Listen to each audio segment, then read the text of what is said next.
Shalom jemaat GBI Kaluguna Pluit yang dikasih Tuhan, kembali lagi kita dalam ibadah online. Mari kita mau sama-sama siapkan hati kita, memuji menyembah Tuhan, bahkan kita boleh fokus mendengarkan apa yang menjadi kebenaran firman Tuhan yang akan disampaikan oleh hambanya. Mari siapkan hatimu, kita sama-sama menyembah dan memuji Tuhan.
Surga, kami percaya Engkau sungguh Allah yang ajaib dan setiap kehidupan kami. Bahkan kami ada sampai dengan hari ini pun Tuhan, kami boleh beribadah Tuhan, memuji menyembah Engkau Tuhan. Bahkan kami juga akan mendengar kebenaran firman Tuhan yang akan disampaikan oleh hamba-Mu Tuhan. Biarlah kiranya Engkau memberkati ibadah ini dari awal, pertengahan hingga pada akhirnya. Bila ada kuasa iblis, kuasa roh jahat yang mencoba mengganggu ibadah kami kepada Engkau Tuhan, kami tolak kuasanya, kami patahkan di dalam nama Yesus Kristus. Biarlah kuasa iblis Tuhan dipatahkan Tuhan dengan kuasa darah anak domba Allah. Bahkan kini Tuhan, kami pun mau sebelum memuji menyembah Engkau Tuhan, lebih lagi kami mau Tuhan menaikkan doa-doa syafaat kami Tuhan. Biarlah Kau memberkati bangsa kami Tuhan, sampai kepada gereja kami. Mari jemaat Tuhan, kita siapkan hati kita untuk masuk dalam doa syafaat, dan kita mengangkat tangan kita bersama-sama. Bapa kami dalam surga, kami ucap syukur kepada Engkau Tuhan untuk bangsa kami Indonesia. Kami membawa kembali Tuhan bangsa-Mu Indonesia Tuhan ke dalam doa kami Tuhan. Biarlah terjadi shalom untuk Indonesia. Damai sejahtera Tuhan tercurah atas bangsa ini, dari Sabang sampai Merauke, dari Pulau Myanga sampai dengan Pulau Rote. Kami percaya ada lawatan Tuhan yang dahsyat terjadi atas Indonesia. Berkati Indonesia Tuhan. Indonesia dipenuhi dengan shalom dari Tuhan. Berkati juga Tuhan pemimpin bangsa ini, Bapak Presiden kami, Insinyur Joko Widodo, kami berdoa Tuhan, Engkau memberkati Bapak Presiden Tuhan dengan segala Tuhan hikmat yang Tuhan boleh berikan kepadanya sebagai wakil Tuhan atas negara ini Tuhan.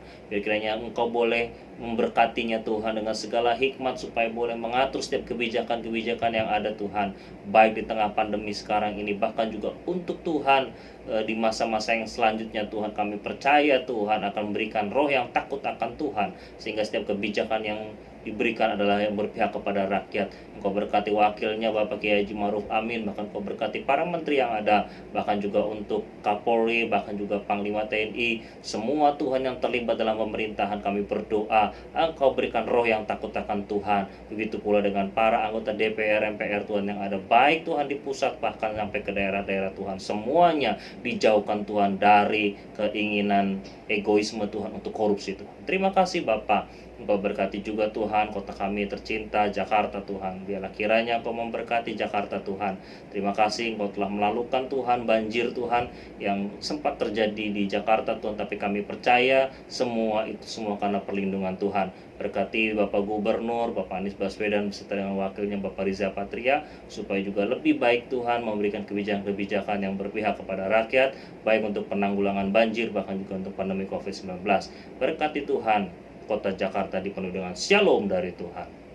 Kami berdoa juga untuk hamba-Mu, Gembala Sidang kami, Bapak Pendeta Dr. Insinyur Niko Nyotora Harjo. Kami berdoa untuk istri dan anaknya, dapat para menantunya, bahkan para cucunya, keluarga besar Tuhan, keluarga besarnya diberikan perlindungan dari Tuhan dan dijauhkan dari segala sakit penyakit, terlebih lagi dalam COVID-19 ini. Bahkan di pertambahan usianya di bulan ini pun kami percaya Tuhan Engkau akan terus tambahkan hikmat kepadanya, Engkau tambahkan pewahyuan kepadanya, sehingga dia boleh menjadi pemimpin yang takut akan Tuhan atas GBI Gatot Subroto beserta dengan cabang khusus dan juga rayon-rayon yang ada, bahkan sampai kepada cabang dan ranting yang ada Tuhan. Kami berdoa Tuhan supaya beliau diberikan kekuatan dan kesehatan untuk menjadi messenger-Mu Tuhan, untuk menyampaikan Injil-Mu sampai ke ujung bumi. Berkati Tuhan keempat wakilnya, berkati juga pengurus yang ada Tuhan, baik di pusat Tuhan, bahkan di manapun mereka berada, baik gembala rayon, bahkan juga gembala CK Tuhan. Kami berdoa semuanya memiliki visi misi yang sama Tuhan, dan sejalan dengan Bapak Gembala Sidang kami Pendeta Dr. Insinyur Niko Nyotora Harjo.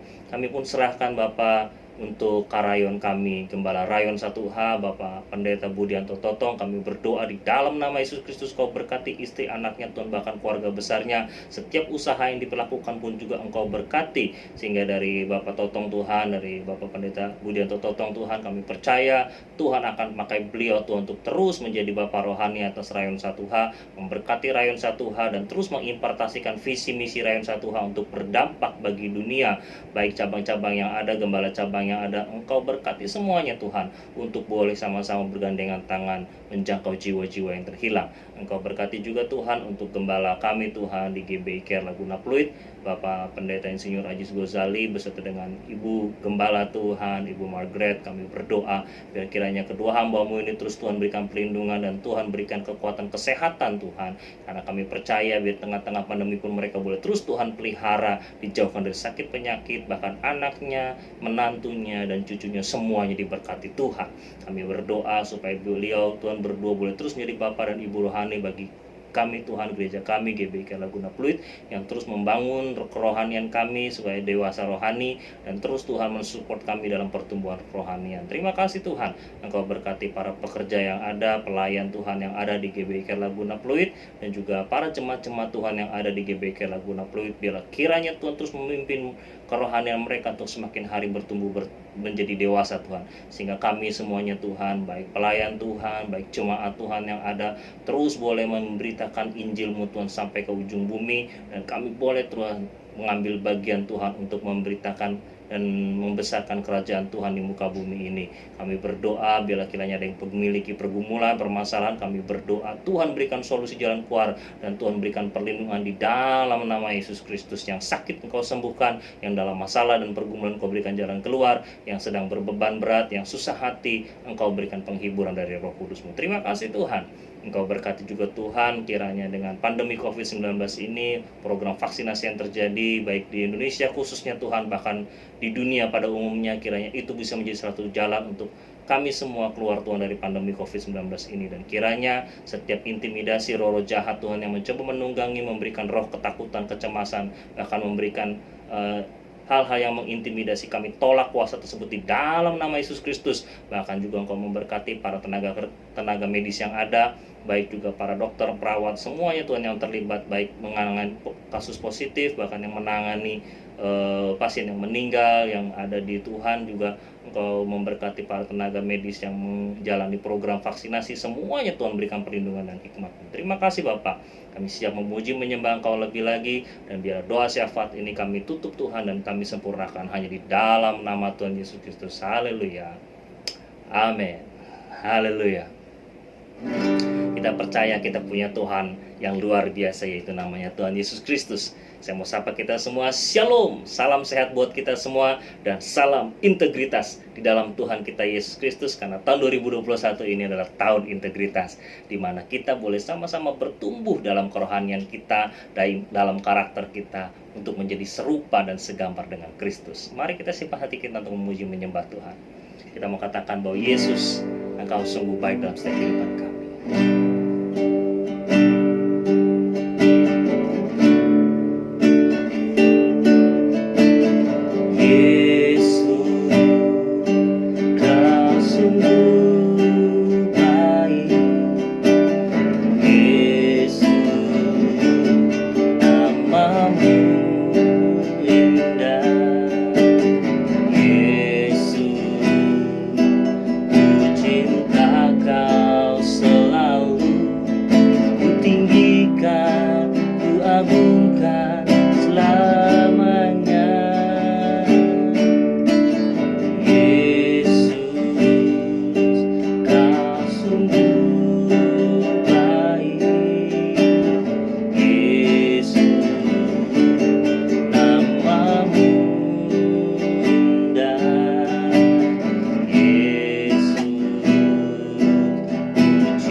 Kau besar, perbuatanmu ajaib, tiada seperti Engkau, tiada seperti Engkau. Sebab Kau besar, perbuatanmu ajaib, tiada seperti Engkau, tiada seperti Engkau.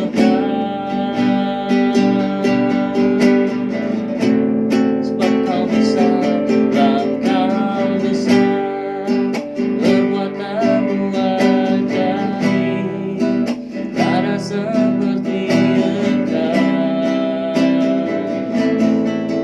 tiada seperti Engkau.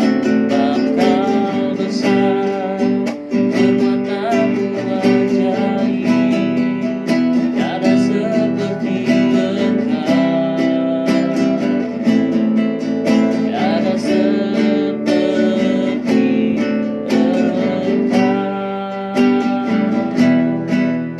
tiada seperti Engkau, tiada seperti Engkau, tiada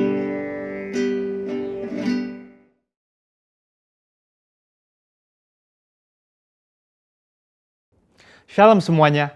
Tema edisi Voice of Pentecost hari ini adalah berjalan di dalam roh, belajar dari Filipus. Kita akan melihat contoh dan ciri-ciri orang yang hidup di dalam roh dari kehidupan Filipus yang mengalami pertumbuhan rohani oleh karena ketaatan dan kesetiaannya dalam mengikuti firman serta tuntunan Roh Kudus. Ciri pertama orang yang hidup di dalam roh adalah mereka penuh dengan hikmat. Filipus adalah salah seorang diaken yang diangkat untuk pelayanan meja. Salah satu syarat yang dibutuhkan untuk posisi tersebut adalah kepenuhan Roh Kudus, yang artinya Filipus hidup dalam kepenuhan roh pada saat itu. Hal ini penting bagi orang percaya karena orang yang dipenuhi Roh Kudus akan menjadi orang yang efektif di dalam pelayanan sesuai dengan kebutuhan yang ada. Ketika hikmat diperlukan, maka Roh Kudus akan mengaruniakan. Ketika keberanian diperlukan, hal itu pun akan disediakan. Ketika kuasa kesembuhan atau mengusir roh jahat diperlukan, maka kuasa itu juga akan dinyatakan. Ketika kita penuh dengan hikmat, Roh Kudus akan menuntun dan membimbing kita sehingga apapun yang kita perbuat akan dibuatnya berhasil dan sesuai dengan rencananya. Ciri kedua orang yang hidup di dalam roh adalah mereka memberitakan Injil dengan kuasa. Setelah Stefanus dirajam oleh orang-orang di Yerusalem, aniaya yang lebih luas mulai terjadi di kalangan murid-murid Tuhan Yesus. Dan banyak dari mereka yang melarikan diri keluar Yerusalem, termasuk Filipus. Kisah Para Rasul 8 ayat 5 menceritakan bagaimana Filipus pergi ke suatu kota di Samaria untuk memberitakan Injil di sana. Saya percaya karena Filipus bergaul karib dengan Tuhan, dia terus merasakan dorongan dari Roh Kudus untuk memberitakan keselamatan bagi orang lain di setiap kesempatan yang ada. Hal tersebut merupakan karya Roh Kudus dalam hati orang percaya. Singkat cerita, orang-orang di Samaria percaya kepada berita yang disampaikan oleh Filipus.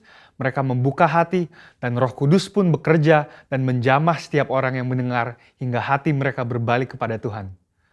Dalam pemberitaan Injil itu, juga terjadi manifestasi kuasa Allah dengan kesembuhan dan kelepasan yang luar biasa. Banyak orang dilepaskan dari roh-roh jahat dan disembuhkan, termasuk yang lumpuh dan timpang. Kuasa Roh Kudus dinyatakan secara luar biasa.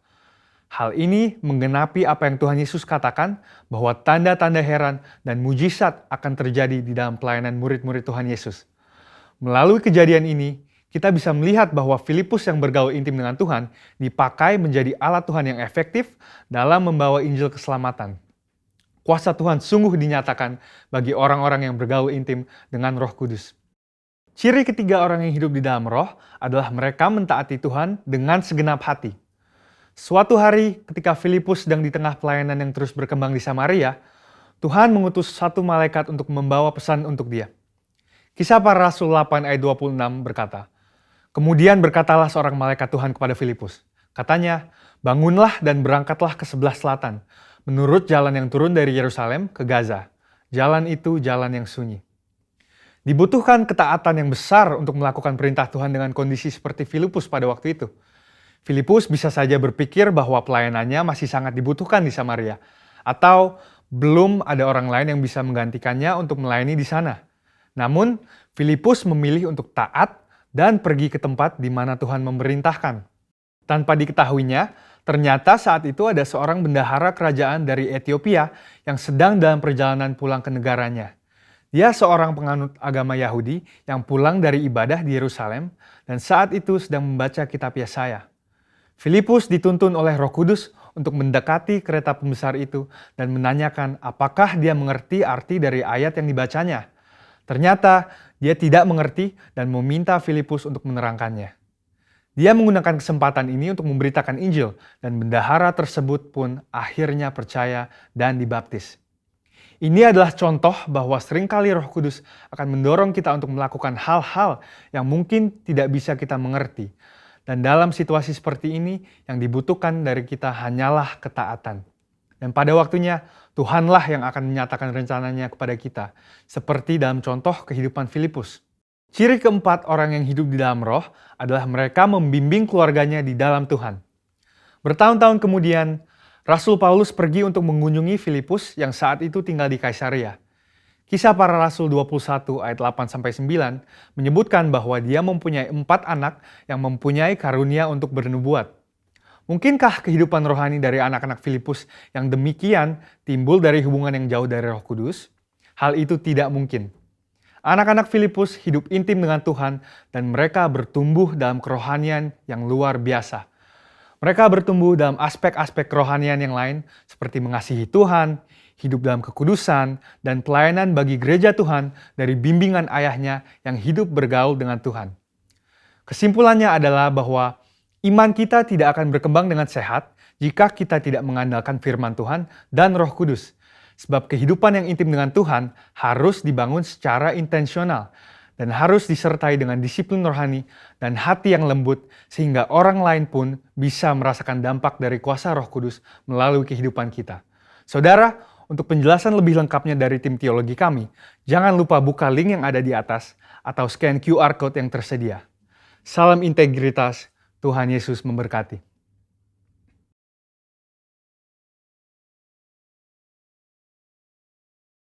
Mari kita memperkatakan arti Pentakosta ketiga.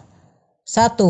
Pentakosta ketiga adalah pencurahan Roh Kudus yang dahsyat di zaman now, melebihi yang terjadi di Azusa Street. 2. Pentakosta ketiga akan mengakibatkan penuaian jiwa yang terbesar dan yang terakhir sebelum Tuhan Yesus datang kembali. 3. Pentakosta ketiga akan membangkitkan generasi Yeremia, yaitu anak-anak muda yang dipenuhi Roh Kudus, cinta mati-matian kepada Tuhan Yesus, tidak kompromi terhadap dosa, dan akan bergerak untuk memenangkan jiwa. 4. Pentakosta ketiga lahir di Indonesia dan bergerak ke bangsa-bangsa. Gerakan ini dari timur ke barat dan akan kembali ke Yerusalem. 5. Pentakosta ketiga akan memberikan kuasa untuk menyelesaikan amanat agung, dan setelah itu Tuhan Yesus datang kembali. Amin. Mari kita mau sama-sama memperkatakan visi dan nilai GBI Rayon 1H. Visi GBI Rayon 1H menjadi keluarga kerajaan Allah yang memenangkan jiwa-jiwa bagi dunia dengan nilai ikrar 1. Integritas 2. Keintiman 3. Rendah hati 4. Antusias inovatif 5. Rela berkorban. Segala kemuliaan bagi nama Tuhan Yesus. Mari kita siapkan hati kita untuk sama-sama merenungkan kebenaran firman Tuhan yang akan disampaikan oleh hamba-Nya. Mari kita memfokuskan hati kita sehingga Tuhan bisa berbicara kepada kita pribadi lepas pribadi lewat setiap firman Tuhan yang disampaikan, lewat kebenaran firman Tuhan melalui hamba-Nya Evangelis Heru. Mari kita mengangkat pujian ini supaya Tuhan boleh menguji setiap hati kita. Ujilah aku ya Tuhan. Ujilah aku Tuhan, cobalah aku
Kami percaya Tuhan Engkau yang layak ditinggikan dan dimuliakan dalam setiap kehidupan kami.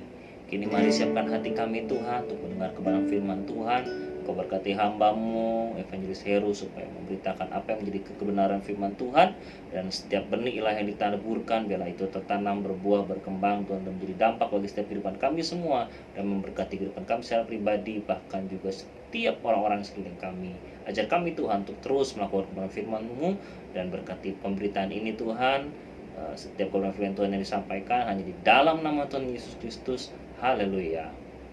Amin. Shalom Bapak Ibu yang terkasih dalam Tuhan Yesus Kristus.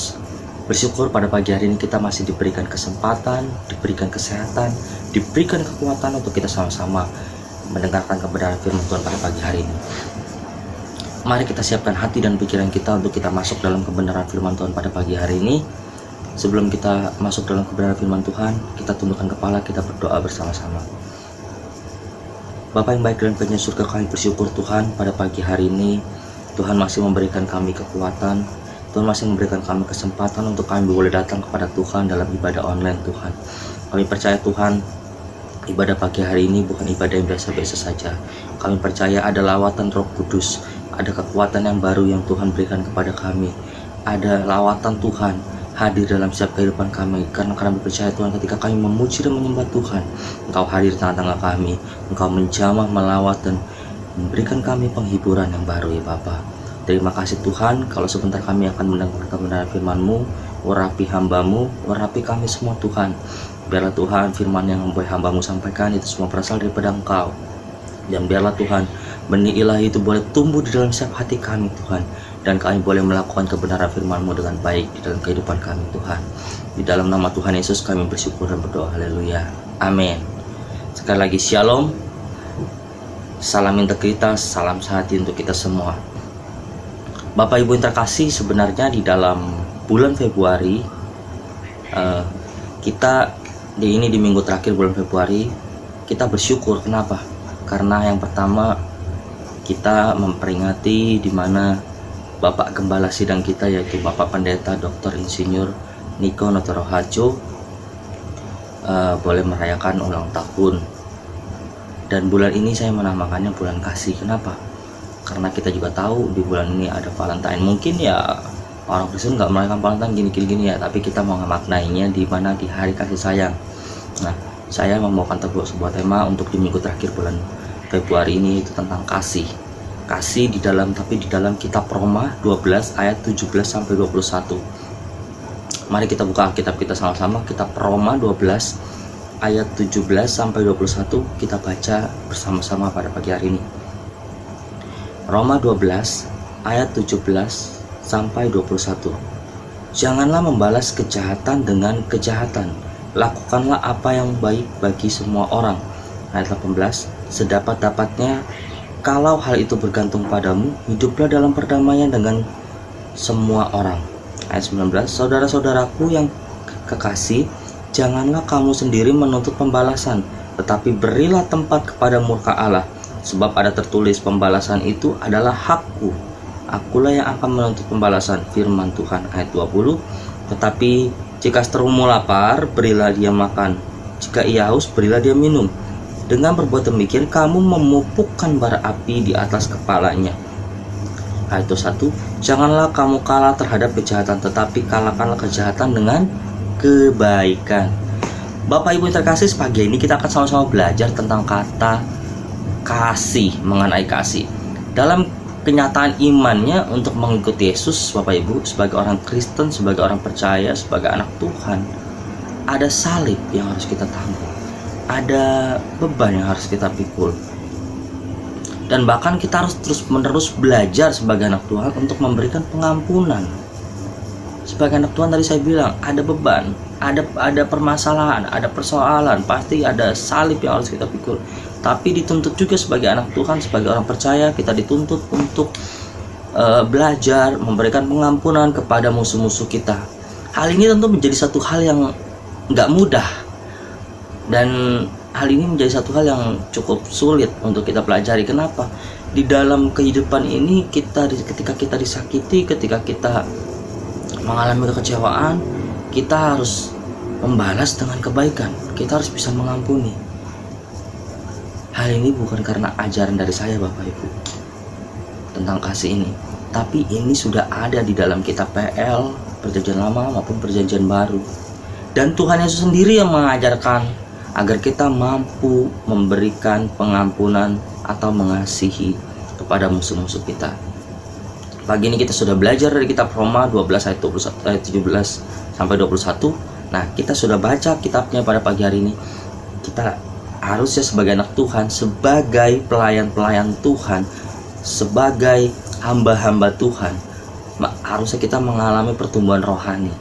Pertumbuhan rohani yang bagaimana? Pertumbuhan rohani yang semakin dewasa, pertumbuhan rohani yang semakin bertumbuh tentunya.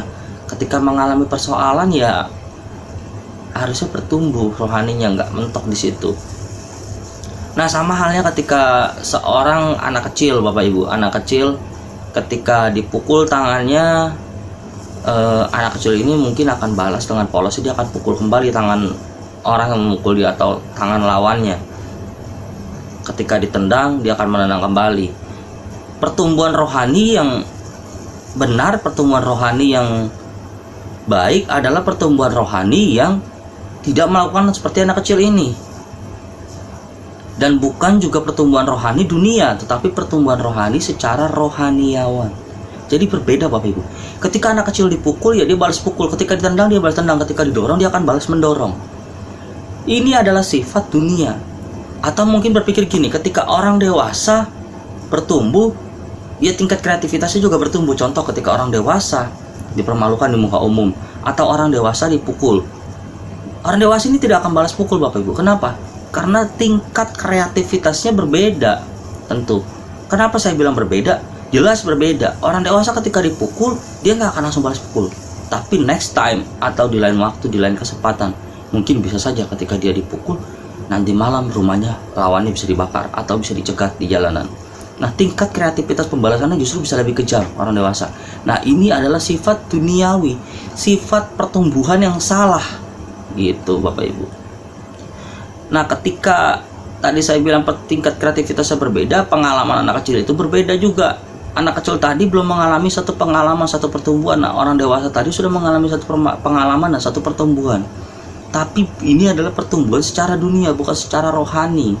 Ada banyak perkara di sekeliling hidup kita, Bapak Ibu. Ada banyak permasalahan di sekeliling hidup kita. Namun perihal penyelesaiannya tergantung daripada diri kita. Cenderung daripada kita, orang yang tidak kenal Tuhan, orang yang tidak percaya kepada Tuhan Yesus Kristus, cenderung itu akan terlihat natur dosanya. Natur dosa itu terlihat. Jadi contohnya ketika dipukul, ya pemikirannya cuma satu, yaitu balas dendam atau membunuh lawannya. Ini adalah natur dosa manusia. Ini secara alamiah akan kelihatan dari manusia itu sendiri, dari orang itu sendiri. Natur dosa manusia sudah membuat manusia berorientasi kepada dirinya sendiri, sehingga ketika manusia disakitin, dia akan cenderung membalas. Nah, ini adalah natur dosanya manusia. Emang sudah bawa, kalau orang itu pada bilang gitu, emang udah bawaan dari lahir seperti itu. Jadi ya bawaannya seperti itu. Jadi kalau dipukul ya pasti dibalas pukul, kalau dia disakiti dia pasti balas dendam. Nah, ini adalah natur dosa manusia yang telah meracuni pikiran manusia, yang telah meracuni hati manusia dan emosi manusia dan kehendak manusia. Maka dengan demikian sebenarnya Bapak Ibu, tidak ada satu titik di dalam tubuh manusia dan di tempat manapun kebal terhadap natur dosa. Jadi sebenarnya mau baik hamba Tuhan, mau baik jemaat Tuhan, mau baik pelayan Tuhan, sebenarnya nggak ada satu titik pun di dalam kehidupan manusia itu yang kebal terhadap dosa. Pasti pernah mengalami yang namanya tuh jatuh dalam dosa. Jadi yang saya mau katakan, yang terutama, yang terpenting adalah ketika kita sudah menjadi hamba-hamba Tuhan, pelayan Tuhan, lahir baru terlebih. Nah, harusnya kita bisa menghilangkan secara pelan-pelan, mengubah hidup kita, mengubah diri kita. Tidak ada lagi natur dosa yang ada. Maka daripada itu, firman Tuhan pada pagi hari ini mau mengajarkan kepada kita tentang buah rohani. Jadi kita setelah ditebus, kita sudah mengalami kelahiran baru, maka kita harus menjadi anak Tuhan yang berbeda ketika kita menghadapi musuh kita, ketika kita menghadapi lawan kita, ketika kita menghadapi satu masalah. Nah, sebagai anak Tuhan, bukannya ketika menghadapi satu lawan atau satu musuhnya harusnya lebih mengasihi, bukan malah lebih kejam daripada orang dunia. Kebanyakan yang terjadi yang saya perhatikan, justru sebagai anak Tuhan, ketika disenggol, justru malah lebih galak daripada orang dunia pada umumnya. Orang dunia ketika disenggol, maaf ya, ya nggak apa-apa bu. Tapi ketika anak Tuhan disenggol, bisa lebih marah, bahkan lebih galak, lebih garang gitu daripada orang dunia. Kebanyakan kasusnya seperti itu. Nah, ini kenapa terjadi? Karena natur dosa masih ada di dalam kehidupannya, biasa seperti itu. Jika ini terjadi kepada anak Tuhan itu, ya harus segera bertobat mau nggak mau, karena berarti ia belum mengalami buah rohani. Nah, ini kuncinya. Kenapa dia bisa seperti itu? Karena satu, masih ada natur dosa. Kedua, dia belum mengalami pembuahan rohani yang sejati. Masalahnya sebagai anak Tuhan dan orang percaya, mengasihi musuh itu bukan satu pilihan, Bapak Ibu. Jadi kalau seandainya tadi kita diminta sebagai anak Tuhan atau sebagai orang percaya, harusnya kita bisa mengasihi lawan kita, harusnya kita bisa mengasihi musuh kita. Iya, tapi itu bukan satu pilihan, Bapak Ibu. Sebenarnya itu adalah satu keharusan bagi setiap orang percaya. Berbeda ketika itu dijadikan sebuah pilihan. Boleh gak kalau seandainya saya nggak mengasihi musuh saya? Boleh, itu pilihan. Tapi kalau seandainya ini adalah keharusan, berarti kalau boleh gak saya nggak mengasihi musuh saya? Nggak bisa, kamu harus mengasihi. Kenapa? Karena kamu adalah anak Tuhan dan orang percaya. Nah, ini bukan pilihan, ini adalah satu keharusan. Ingat, mengasihi musuh, mengasihi lawan bukan sebuah pilihan, tapi adalah sebuah keharusan. Pada pagi hari ini kita sudah baca perikopnya di Roma 12 ayat 17 sampai 21. Ada dua hal, Bapak Ibu, yang Paulus katakan di sana. Dua poin yang akan saya bahas pada pagi hari ini dalam tulisan Paulus. Yang pertama, ada larangan. Larangan itu jangan balas kejahatan dengan kejahatan. Itu ada di 17a. Janganlah membalas kejahatan dengan kejahatan, itu di 17a. Lalu di ayat yang kedua, poin yang kedua di 17b sampai 19 itu ada perintah untuk melakukan perbuatan baik kepada musuh kita. Itu udah ada, nanti dibaca sendiri. Nah, sebagai manusia kita akan terlihat dan terdengar berat sekali ketika kita mendengar dua hal di atas. Pertama, jangan balas kejahatan dengan kejahatan, tapi balaslah kejahatan dengan kebaikan, di tulisan Paulus ini. Lalu yang kedua, berbuat baik kepada musuh kita. Nah, itu terdengar berat sebagai manusia, terdengar sulit sebagai manusia, terdengar nggak gampang. Tapi saya bilang tadi, sebagai orang percaya, sebagai anak Tuhan, ini menjadi keharusan bagi kita. Contohnya paling gampang, Bapak Ibu, di lingkungan keluarga kita sendiri. Coba saya mau tanya, berapa banyak yang mengasihi istrinya? Janji nikah ketika diucapkan di depan hamba Tuhan dan di depan jemaat Tuhan. Saya sudah menikah dan saya pernah mengucapkan itu bersama istri saya di depan Bapak Gembala kita, Pak Pendeta Insinyur Ajis Gosali, bahwa saya akan mengasihi istri saya dan istri saya pun juga akan mengasihi saya. Nah, Bapak Ibu juga pasti pernah mengucapkan itu. Pernikahan saya mungkin masih baru, tapi ya namanya pernikahan pasti pernah mengalami marah, pernah mengalami satu gesekan-gesekan, dan itu membuat kami semakin dewasa. Tentu apalagi terlebih Bapak Ibu yang lebih senior usia pernikahannya dibandingin saya. Makanya ketika saya marah, ketika istri saya marah, biasanya kami saling jutek-jutekan atau saling diem-dieman. Tetapi nanti ketika ada waktunya, kami ada waktu untuk bersama dan kami sudah biasa lagi, kami sudah saling mengerti bahwasanya ya bukan satu kemarahan yang harus terus menerus gitu, meskipun saya ini orangnya keras gitu kan. Makanya saya mau ingatkan kepada anak-anak muda khususnya. Waktu saya pacaran dengan istri saya yang sekarang ini, saya nggak pernah tutup-tutupin, saya nggak pernah kasih yang manis-manis. Boleh tanya istri saya orangnya galak ya galak, saya orangnya tegas ya tegas, saya nggak pernah manis-manis gitu. Akhirnya ya itu, dia sudah terbiasa dengan sifat-sifat saya, jadi kita saling mengasihi, ya udah. Jadi kita tahu ketika ada satu permasalahan, oh titiknya seperti ini, oh permasalahan seperti ini, kita tahu solusinya bagaimana, kita tahu jalan keluarnya bagaimana. Kalau tanpa adanya kasih di antara kita, saya rasa usia pernikahan baik maupun yang masih baru ataupun yang sudah lama, di dalam keluarga tanpa adanya kasih pasti akan hancur atau akan rusak keluarga itu. Jadi dasar keluarga itu yang pertama ya Tuhan Allah Yesus Kristus. Yang kedua ya harus ada dasar kasihnya. Tanpa adanya kasih nggak akan bisa keluarga itu untuk bertumbuh, nggak akan bisa keluarga itu terus berjalan. Jadi Bapak Ibu, pesan saya untuk setiap pasangan muda, nih, saya mau kasih tahu, jangan pernah pacaran dapat manisnya doang, jangan pernah pacaran cari enaknya doang, jangan pernah pacaran tutup mata, oh dia begini ya udah nggak apa-apa lah, yang penting dia cinta, yang penting dia sayang. Jangan, justru ketika kita pacaran, buka mata kita lebar-lebar, kalau bisa di sini dikasih balsem biar matanya melek terus, atau dijepit biar matanya melek terus. Kenapa? Karena ketika pacaran kita harus lihat sifat-sifat buruknya. Ingat, ketika pacaran itu anak muda harus lihat sifat-sifat buruknya. Lihat yang pahit-pahit, jangan lihat yang manis-manis. Kenapa?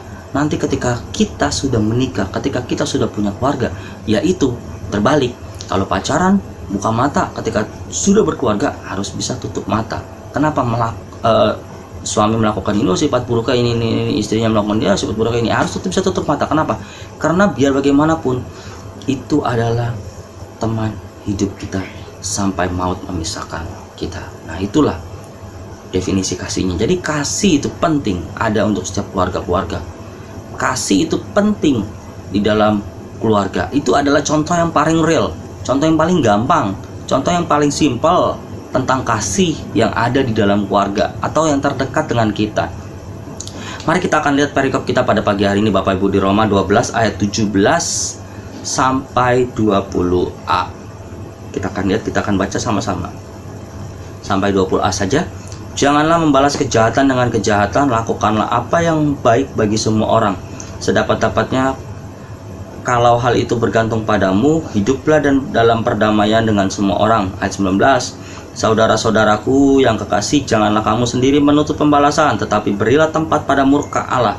Sebab ada tertulis, pembalasan itu adalah akulah yang akan menuntut pembalasan. Firman Tuhan ayat 20a, tetapi jika seterungmu lapar, berilah dia makan. Jika ia haus, berilah dia minum. Nah, ini ayat 20a. Janganlah balas, yang pertama, poin yang pertama kita akan lihat Bapak Ibu. Janganlah balas kejahatan dengan kejahatan. Atau paling gampangnya, janganlah balaslah kejahatan dengan kebaikan. Nah, ini saya coba renungkan perlahan-perlahan, kata demi kata. Nah, di dalam kehidupan kita, apakah ada suatu tempat yang aman atau yang bebas dari dosa? Tadi saya sudah jelaskan, tentu tidak ada jawabannya. Kenapa? Karena nggak ada di dalam tubuh kita, di dalam kehidupan kita ini, orang-orang sekitar kita, orang-orang terdekat kita, sekalipun itu adalah keluarga kecil kita yang bisa kebal terhadap unsur dosa. Semuanya bisa terjadi. Kenapa? Sekalipun di dalam keluarga kita, sekalipun di dalam rumah tangga kita, nggak ada semuanya yang bisa kebal terhadap dosa. Saya bisa berantem sama istri saya, Bapak Ibu bisa berantem sama istri atau suami Bapak Ibu, bisa berantem terhadap anak Bapak Ibu, itu aja sudah menjadi dosa, itu aja sudah ada natur dosanya. Atau bisa berantem terhadap mertua, atau bisa berantem terhadap adik atau kakak. Nah, menjadi seteru itu udah pasti itu dosa, itu adalah musuh. Dan firman Tuhan mengajarkan kita kepada pagi hari ini itu, jangan balas kejahatan dengan kejahatan. Ini berbicara tentang lingkungan terdekat dulu Bapak Ibu. Lingkungan terdekat kita aja kita udah tahu gak ada yang kebal terhadap dosa. Gimana kalau kita berbicara tentang persaingan kerja di luar sana, tentang kepentingan perut di luar sana? Tentu akan lebih banyak tingkat kejahatan, akan lebih banyak gesekan-gesekan terjadi, akan lebih banyak musuh yang harus kita kasihi di luar sana. Nah, inilah yang paling berat. Kedewasaan rohani kita diuji ketika kita ada di poin yang satu ini. Terus diuji dan terus dipertajam melalui setiap keadaan, melalui banyak cara yang mungkin dengan diperlakukan dengan tidak adil. Mungkin terkadang kita berpikir, wah nggak adil nih. Kenapa? Karena saya kerja benar, tapi saya terus disalah-salahin. Nah, itu merasa kesel atau marah, itu pun sudah ada natur dosanya.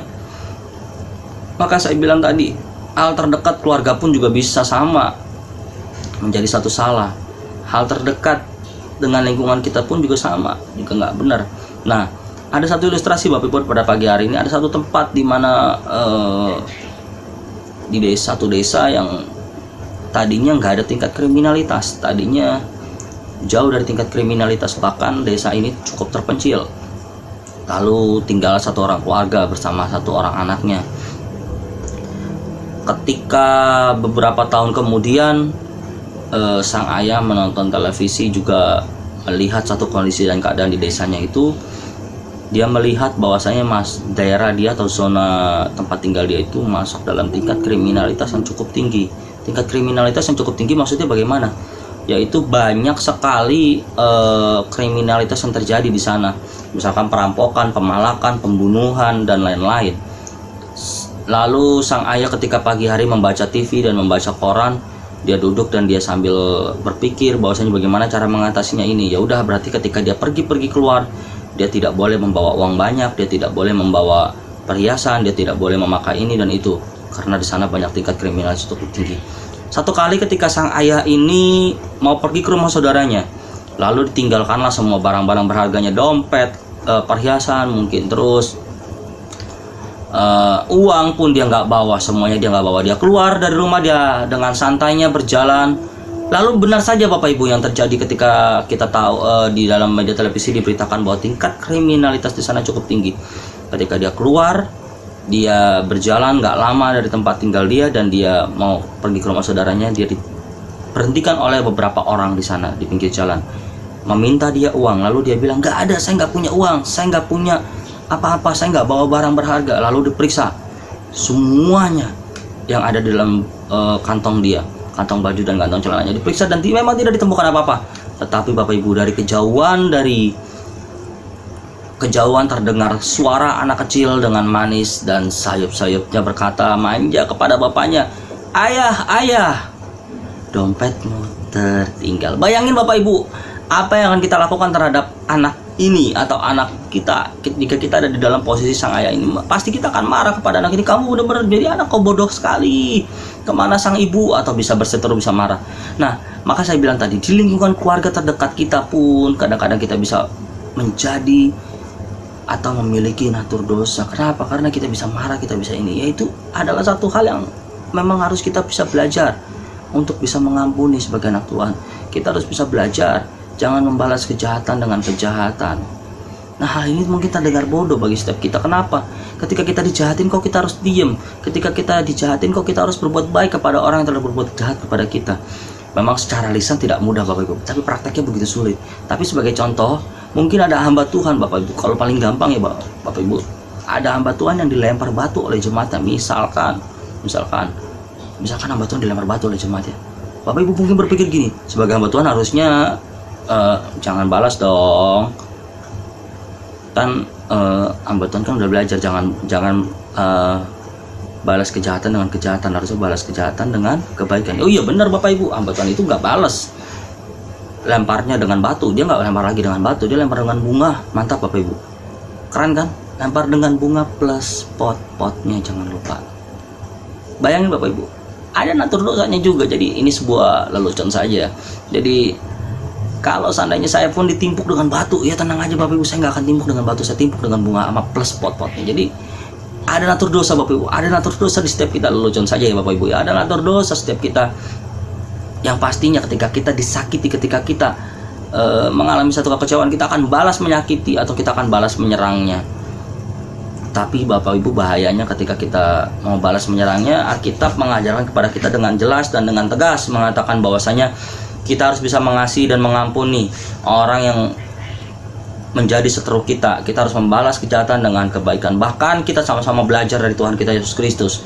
Ketika dia dicela, ketika dia dicaci, dimaki, diludahi untuk masuk dalam penyalipan, dia cuma berkata satu hal, ya Bapa, ampunilah mereka karena mereka tidak tahu apa yang mereka perbuat. Bayangin Bapak Ibu, Tuhan Yesus sendiri mengatakan bahwasanya dengan jelas di sana dikatakan bahwasanya dia mengampuni mereka. Bahkan dalam Roma 18 kita lihat bersama-sama sedapat-dapatnya, kalau hal itu bergantung kepadamu, hiduplah dalam perdamaian dengan semua orang. Maksudnya bagaimana? Kalau seandainya sudah mentok Bapak Ibu, kalau seandainya sudah nggak ada jalan, sudah buntu, Ketika kita sudah berbuat baik kepada musuh kita, ketika kita sudah mengampuni musuh kita, tetapi orang itu masih tetap berbuat jahat kepada kita, sedapat-dapatnya dikatakan di ayat 18 sana, tetap kita harus hidup di dalam damai, dan perdamaian menjadi prioritas penting di dalam kehidupannya. Nah, jika mungkin secara manusia, seperti khotbah saya dalam minggu lalu, yang saya pernah katakan beberapa minggu lalu, manusia memiliki kesabaran, ada batasannya, bisa 2-3 kali. Misalkan seorang anak kecil, nak 1, dihitung sama ayahnya, 2, 3, awas ya nak, kamu udah sampai 3 kali bapak akan pukul. Nah, ini mungkin kesabaran manusia ada batasnya Bapak Ibu. Nah, maksudnya di ayat 18 itu adalah sedapat-dapatnya jika memang kamu sudah berbuat baik, kamu sudah melakukan kebaikan kepada musuhmu, tetapi dia tetap melakukan kejahatan kepadamu, engkau tetap harus hidup di dalam damai, dan perdamaian menjadi prioritas di dalam kehidupan kita. Baik Bapak Ibu, hal yang mudah untuk menjadi pemikiran kita bersama pada pagi hari ini. Untuk saya kasih gambaran simpel di poin 1 ini. Ada perbedaan antara lalat dengan lebah. Coba Bapak Ibu pikirkan, apa bedanya lalat dengan lebah? Coba pikirin sama-sama, mungkin bisa diskusi dengan kanan kirinya. Bisa diskusi apa bedanya lalat dengan lebah. Oke, saya kasih tahu. Kalau sudah tahu di rumah masing-masing atau di tempat dimanapun Bapak Ibu berada, ya boleh diskusi. Lebah memiliki kepekaan kepada hal yang harum dan yang wangi, dan juga yang baik-baik. Nah, tetapi berbanding sebalik dengan lalat. Lalat itu jorok, kotor, bahkan orang bisa memelihara lebah dan menghasilkan madu, tetapi orang akan membunuh lalat yang jorok dan kotor. Bayangkan Bapak Ibu, paling gampang. Bayangkan dulu kita ini kotor, jorok, hina seperti lalat. Kita ini hampir binasa. Kita ini hampir tidak diselamatkan, tetapi oleh karena kasih karunia Kristus, sekarang kita menjadi seperti lebah. Kita yang memiliki kepekaan yang harum, kebenaran akan dalam Tuhan Yesus Kristus. Harusnya kita memahami bahwasanya natur kita sudah berubah. Dari natur kita, natur dosa, ya berubah menjadi natur yang seperti lebah yang hanya tahu tentang kebenaran. Gitu Bapak Ibu. Baik Bapak Ibu, poin pertama selesai. Kita akan masuk dalam poin yang kedua, poin yang terakhir, poin yang paling ditunggu-tunggu oleh setiap jemaat. Poin yang terakhir, langsung semuanya yang lumpuh, yang kakinya kesemutan di rumah, semuanya langsung bangun, langsung bergerak. Poin yang terakhir. Poin yang terakhir Bapak Ibu, poin yang kedua. Kasih yang kedua yaitu tentang action. Kasih itu harus ada action, harus ada pernyataannya, harus ada tindakannya. Actionnya dengan apa? Tadi jangan balas kejahatan dengan kejahatan. Action yang kedua, action dengan perbuatannya, perbuatan baik. Di ayat 20a, tetapi jika seterumu lapar, berilah dia makan. Jika dia haus, berilah dia minum. Ayat 20a aja ya. Dalam poin yang kedua ini, jarang orang bisa lakukan. Jarang orang manusia itu bisa melakukan hal ini. Kenapa demikian? Manusia biasa tidak mungkin bisa dapat langsung melakukan hal ini. Kenapa? Dikatakan di sana, jika dia lapar, berilah dia makan. Jika dia haus, berilah dia minum.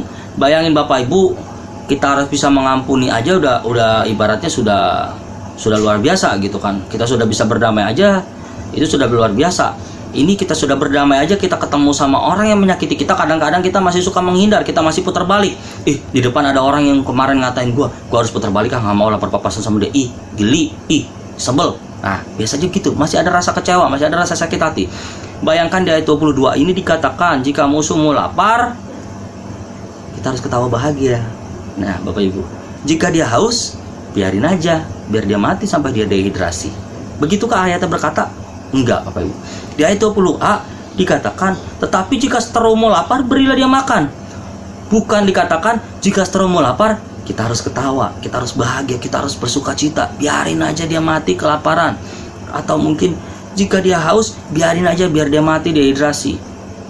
Di ayat 20a dikatakan, jika seterumu lapar, berilah dia makan. Jika dia haus, berilah dia minum.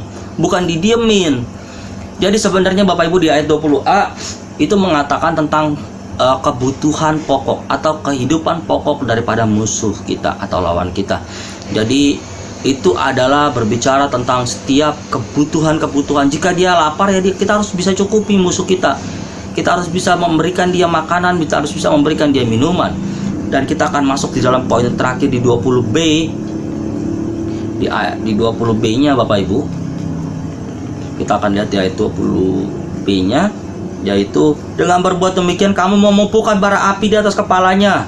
Janganlah kamu kalah terhadap kejahatan, tetapi kalahkanlah kejahatan dengan kebaikan. 20B sampai 20A itu yang terjadi. Saya teringat Bapak Ibu, kalau seandainya berbicara tentang kejahatan dibalas dengan kebaikan. Terus di ayat 20 di poin yang kedua ini berbicara tentang action. Saya teringat tentang dimana almarhum ayah saya. Tentu setiap keluarga punya ceritanya masing-masing. Saya pernah membagikan kisah ini. Jadi satu kali ketika ayah saya sudah pergi dari rumah, meninggalkan kami anak-anaknya 7 bersaudara beserta mama saya. Dia pergi dan dia ngontrak di suatu tempat, dia bekerja, tapi kami masih kecil-kecil, kami masih sekolah dan mama saya berdagang dan kami harus hidup ya dengan secukupnya. Tetapi satu kali ketika kami harus daftar ulang sekolah, kami harus ini itu, mama saya nggak sanggup lagi, jadi harus meminta biaya kepada ayah saya. Singkat cerita, saya dan mama saya pergi untuk menyampar, untuk datang ke tempat pekerjaan ayah saya. Dan ketika di sana kami bukannya disambut dengan baik, tetapi justru ayah saya malah mau memukul mama saya. Dan hal itu masih terngiang-ngiang di dalam pemikiran saya. Itu yang terjadi ketika saya masih kecil, saya masih usia sekitaran SD saat itu. Sampai satu pemikiran jahat saya muncul sebagai anak kecil. Saya bilang kalau di dalam pemikiran saya, kalau sampai kamu pukul mama, saya akan pukul kamu dengan palu. Saya nggak takut. Saya sampai bilang seperti itu. Jadi di dalam pemikiran saya, kenapa? Karena itu membuat saya menjadi sulit untuk mengampuni ayah saya. Kenapa? Karena ayah saya begitu jahat terhadap saya dan mama saya. Tapi singkat cerita Bapak Ibu, ayah saya kembali kepada keluarga kami dan Tuhan kasih bonus. Saya belajar untuk mengampuni ayah saya, dan bonus yang terakhir yang Tuhan kasih, saya sudah bisa mengampuni ayah saya juga. Ayah saya bisa, bapak saya itu bisa percaya sama Tuhan Yesus Kristus. Bahkan sebelum dia mati, dia sudah terima Tuhan Yesus Kristus dan dia sudah dibaptis. Yang terakhir yang saya mau tutup dalam khotbah saya pada pagi hari ini, saya membagikan sebuah kisah tentang 2 pekan terakhir yang saya alami. Sebenarnya saya sedang mengalami satu sakit Bapak Ibu, tapi bukan COVID. Jadi 2 pekan atau 2 minggu yang lalu, sebenarnya saya pernah makan durian, tapi saya sebelum makan itu sebenarnya berapa hari, seminggu yang lalunya lagi, saya tuh sudah ngecek darah. Jadi trigliserid saya tinggi, tapi diabetes, kolesterol, darah tingginya semuanya bagus, normal, tidak ada masalah. Lalu saya makan durian itu hanya 2 potong. Saya beli 1 bulatan durian, tapi saya hanya makan 2 potong. Dan istri saya tuh yang makan banyak, tapi dia kan normal-normal saya. Jadi tiba-tiba saya habis makan 2 potong itu, saya langsung pusing kepala saya dan langsung drop. Saya langsung drop, badan saya lemes, lalu kepala saya muter keliangan dan akhirnya saya istirahat di rumah. Tapi 2-3 hari kemudian saya sembuh. Gak lama, gak butuh waktu lama. Dan saya bersyukur itu semua karena kasihnya Tuhan kepada saya. Kalau kita mengasihi Tuhan, ya tentu Tuhan akan mengasihi kita lebih lagi, terlebihnya lagi seperti itu. Nah, singkat cerita, 2 minggu kemudian Bapak Ibu, yaitu dalam minggu-minggu ini, waktu hari Rabu atau hari Selasa kalau tidak salah, saya sudah sembuh dari sakit yang lalu saya beli makan. Dan istri saya tanya sama saya, mau makan apa? Kata dia. Saya bilang terserah, kan jawabannya gitu kalau laki-laki ditanya mau makan apa, terserah gitu ya. Lalu sama istrinya gini, nggak ada makanan yang namanya terserah, makanan tuh ada namanya. Nah, lalu saya bilang ya udah, kamu mau makan apa? Istri saya jawab terserah. Lalu saya juga bilang nggak ada makanan yang namanya terserah. Lalu ya akhirnya kita hanya karena makanan aja bisa berdebat. Nah Bapak Ibu, lalu istri saya dengan ngomong sama saya seperti ini, aku mau makan sate. Itu kan sate yang ada di depan Laguna. Ya udah, singkat cerita saya bilang sama dia, udah kalau kamu makan sate, aku beliin sop ya. Tahu dong sopnya, sop kambing. Nah, lalu dia beliin sop kambing. Dia beliin sop kambing 1 bungkus, 1 porsi sama nasi plus sate kambingnya 5 tusuk. Bapak Ibu, yang terjadi reaksinya ketika saya makan itu, malamnya saya langsung demam, lemes kembali. dan tepar. Sampai hari ini masih kurang fit juga sebenarnya. Lalu saya bilang sama Herlando waktu pas hari Kamis dan hari Jumat, lalu saya bilang sama Herlando, saya bilang, Dok, tolong dong, kalau misalkan saya besok memang nggak bisa rekaman khotbah, kamu bisa gantiin, tolong siapin bahan. Dan puji Tuhan Bapak Ibu, pada hari ini ketika saya belajar dari saya kecil sampai saya dewasa seperti ini, saya percaya ketika saya melayani Tuhan, ketika saya mengikut Tuhan, ketika saya mengasihi pekerjaan Tuhan, Tuhan akan lebih mengasihi saya. Dan Tuhan akan memberikan saya kemampuan untuk saya dapat melayani Tuhan. Kenapa? Di tengah kondisi sekalipun kita sakit, di tengah kondisi sekalipun kita sedang lemas, di tengah kondisi sekalipun kita sedang tidak enak badan, saya percaya dan yakin kalau kita sungguh-sungguh melayani Tuhan, Tuhan akan memampukan kita, Tuhan akan menolong kita. Bapak Ibu terkasih, sekalipun saya sedang tidak enak badan, sedang sakit, sedang lemas, saya percaya Bapak Ibu dari awal sampai terakhir mungkin tidak tahu, tidak merasakan efek yang apa-apa, tapi sesungguhnya saya sedang merasakan itu. Tapi puji Tuhan saya masih dibilang kekuatan. Bahkan sampai saat ini, sampai detik ini, saya merasakan cukup fit, saya merasakan cukup baik. Sekalipun lemas, tapi saya merasakan kondisi saya sudah cukup baik gitu. Saya mau katakan Bapak Ibu kepada kita semua, hidup kita ini seperti sebuah saklar lampu. Bapak Ibu tahu ya, mungkin kalau Bapak Ibu lihat di video, di background saya di belakang ada saklar lampu. Yang ini saklar lampunya. Saklar lampu itu kapanpun kalau tuan rumahnya mau matikan, tinggal tekan tek, maka akan mati lampunya, atau kita akan selesai. Kita itu seperti saklar lampu yang hanya ketika tuannya mau matikan kita akan selesai. Kita nggak tahu kapan waktunya kita dipanggil Tuhan, kita nggak tahu kapan waktunya kita akan selesai. Tapi yang kita perlu tahu dan kita perlu lakukan adalah kita harus menghidupi kasih di dalam hidup kita. Penting untuk kita pahami Bapak Ibu pada pagi hari ini. Ada 2 poin yang kita dapatkan pada pagi hari ini. Jangan balas kejahatan dengan kejahatan. Perintah yang pertama. Yang kedua yang kita harus tahu Bapak Ibu pada pagi hari ini, yang kedua yaitu kita sudah lihat bersama-sama action yang terpenting. Actionnya apa? Lakukan perbuatan baik seperti yang Rasul Paulus katakan.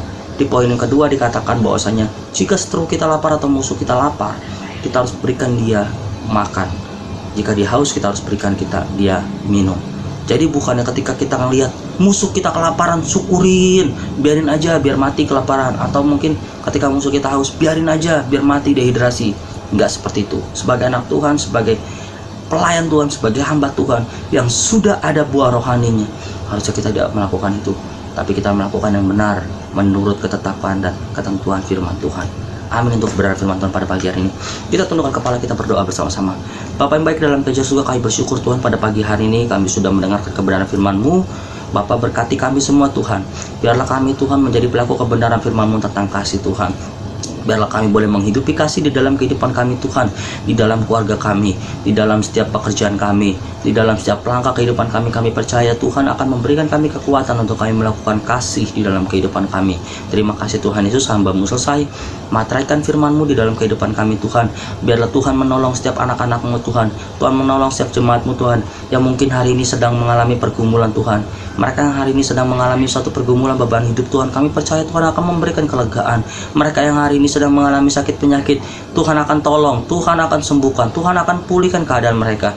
Kami percaya Tuhan pada hari ini Tuhan, mereka sedang letih, lesu dan berbeban berat, Tuhan akan menggantikan mereka semua dengan kelegaan yang luar biasa. Dan kami percaya mereka yang hari ini sedang berduka cita, Tuhan akan gantikan dengan sukacita. Bahkan air mata mereka Tuhan akan gantikan dengan satu sukacita yang luar biasa. Terima kasih Tuhan Yesus, pada pagi hari ini hamba-Mu selesai materaikan firman-Mu kepada kami semua. Di dalam nama Tuhan Yesus kami berdoa dan bersyukur. Haleluya. Amin. Shalom. Kembali lagi dalam pengumuman GBI Care Laguna Pluit. Gembala dan jemaat GBI Care Laguna Pluit mengucapkan terima kasih atas pelayanan firman Tuhan yang telah disampaikan oleh hambanya, Evangelis Heru. Biarlah kiranya Tuhan memberkati pelayanan dan keluarga hambanya. Bagi jemaat Tuhan yang memiliki anak-anak, diharapkan untuk mengajak anak-anaknya mengikuti ibadah sekolah minggu, biar anak-anak kita boleh bertumbuh secara rohani dan diberkati Tuhan. Link YouTube ada di kolom deskripsi tayangan ini. Bagi jemaat Tuhan yang ingin memberkati pekerjaan Tuhan di GBI Care Laguna Pluit, dapat memberikan persembahan persepuluhan, persembahan umum, dan pengucapan syukur melalui rekening GBI Care Pluit. Rekening BCA atas nama GBI Care Pluit. Sebelum kita mengakhiri ibadah kita pada pagi hari ini, kita mau sama-sama memperkatakan Mazmur 91. Dalam lindungan Allah. Orang yang duduk dalam lindungan yang maha tinggi dan bermalam dalam naungan yang maha kuasa akan berkata kepada Tuhan, tempat perlindunganku dan kubu pertahananku, Allahku yang kupercayai. Sungguh, dialah yang akan melepaskan engkau dari jerat penangkap burung, dari penyakit sampar yang busuk.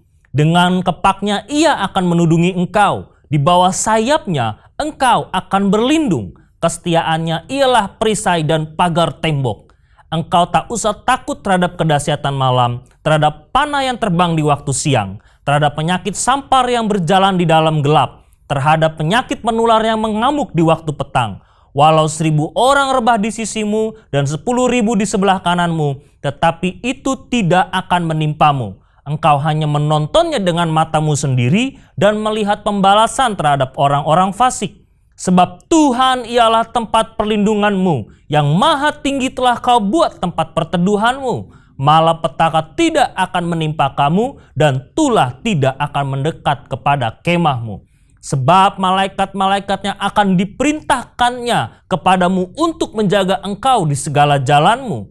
Mereka akan menatang engkau di atas tangannya, supaya kakimu jangan terantuk kepada batu. Singa dan ular tedung akan kau langkahi, engkau akan menginjak anak singa dan ular naga.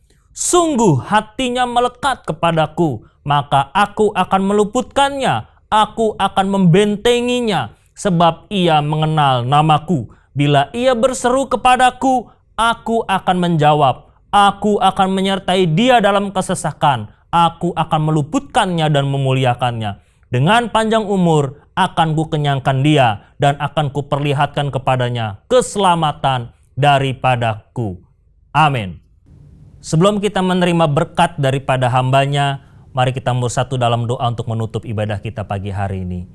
Bapa dalam surga, kami mengucap syukur kepada Engkau atas setiap penyertaan Tuhan di dalam ibadah ini, baik dari awal, pertengahan, hingga pada akhirnya. Kini saatnya Tuhan, kami akan berpisah satu dengan yang lain dan menerima berkat Tuhan daripada hamba-Mu. Sebelum kita menerima, kita naikkan satu pujian. Terima kasih, Yesus. Terima kasih, Yesusku. Buat anugerah yang kau beri bab hari ini, Tuhan adakan syukur bagimu, syukur bagimu, syukur bagimu, syukur bagimu, syukur bagimu.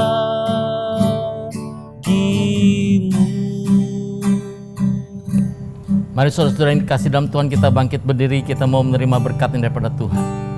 Saudara-saudara yang dikasih Tuhan, terimalah berkat sukacita damai sejahtera, kasih karunia yang begitu besar daripada Allah Bapa yang telah diberikan kepada kita masing-masing melalui anak yang tunggal, yaitu Tuhan kita Yesus Kristus. Di dalam pertolongan, penghiburan, dan persekutuan dengan Roh Kudus menyertai kita pada saat ini, bahkan sampai Tuhan datang menjemput kita di awan-awan, bahkan sampai selama-lamanya. Mari kita yang percaya, kita akan sama-sama amin. Tuhan memberkati.